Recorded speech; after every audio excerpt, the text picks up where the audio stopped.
This was Snap's trajectory for most of 2021. Its share value was steadily moving up, and the company was posting record revenue and launching new initiatives. Off the grid and off the leash.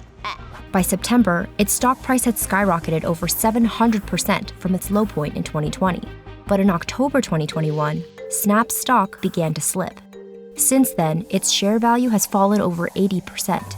And in August, Snap announced that they will cut 20% of their workforce, discontinue investments in Snap Originals, Minis, Games, and Pixie. So, what went wrong? It all started in April 2021. Apple announced these changes to its privacy policy that said apps now have to ask users if they want to be tracked. According to mobile app analytics provider Flurry, US users opt into tracking only about 16% of the times they encounter Apple's privacy prompt. This makes it more difficult for advertisers to target their ads at the right audience and get information about how well their ads performed. The impact of Apple's changes showed up 6 months later, when Snap posted revenue growth numbers that fell short of what investors and analysts were expecting. Its stock price dropped over 20% in after-hours trading that day.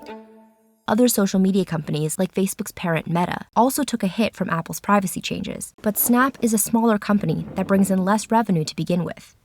Investors got a glimmer of hope in February when Snap posted its first ever quarterly profit as a public company. But it was short-lived because a few weeks later, the Russian invasion has begun. The first of a myriad of compounding factors that contributed to Snap's continued decline in 2022. Snap says it spent $5 million helping its team members in Ukraine, and as macroeconomic conditions deteriorated, advertisers pulled back spending. Snapchat, while it might be a place where advertisers are indeed putting their money when they have money to spend, it might be one of the things that's going to get cut when they're trying to pull back. Meta, which owns Facebook and Instagram, which have slightly older user bases, it's going to provide better returns generally for advertisers because older people are going to have more disposable income. Snap was also hit particularly hard because the company relies primarily on direct response advertising, which are ads that are intended to get users to immediately click on or buy something. Snap says this type of advertising is easy to turn on and off and to scale quickly with high return on investment for advertisers. But that works in the opposite way when folks have to retrench their budgets and it's very easy to shrink down. Snap doesn't report its ad mix, but has said that a significant majority of its revenue is direct response related.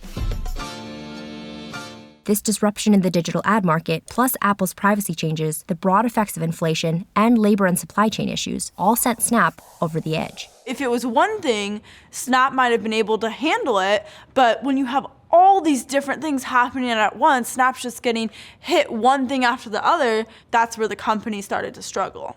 In the spring, Snap continued adding staff and launching new initiatives, including a camera drone. This is Pixie, a pocket-sized, friendly, free-flying camera. And a content push for its originals scripted videos. This is Daring Simone Biles. Despite its new products, Snap's share value continued to tumble. And in late May, Snap told investors that its revenue growth numbers were likely going to come in lower than expected. Profit warnings are not something that companies just give out willy-nilly, and so the fact that they did this was quite a big deal, actually. Following this announcement, Snap slowed hiring and spending. The company had previously added staff at breakneck speed during the pandemic, growing its headcount by around 65% since the end of 2020. Snap also brought on 2 executives to specifically address the challenges from Apple's privacy changes. But analysts say they still expect Snap to post a hefty net loss this quarter. In August, Snap announced it was shutting down future development of its flying selfie drone Pixie, which it had launched less than 4 months earlier. And then 2 weeks later, they announced that they were going to lay off 20% of their staff and shut down many more projects that weren't core to its business. Around that same time, Netflix poached Snap's chief business officer and vice president of sales for the Americas to kickstart its ad-supported subscription plan. Snap declined to comment. At the Code conference in September, Snap CEO responded to questions about a possible takeover, saying, I believe that the best way to realize our long-term potential is by building an independent company. And I think, while the stock price has gone up and down over time, we have slowly and steadily increased the long-term value of our business. Looking ahead, Snap says it expects the cost-cutting measures to reduce the company's annual costs by around $500 million. Snap says it's also working to diversify its ad business by monetizing features like Spotlight, which tries to appeal to content creators. Snap says it's also working to monetize My Places, which offers users personalized recommendations of places to eat and visit.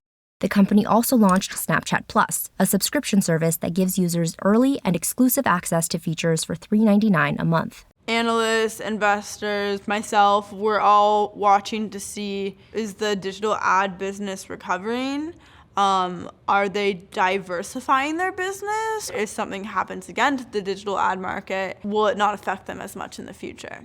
Snap has been through difficult times before. The question again is whether it can snap back.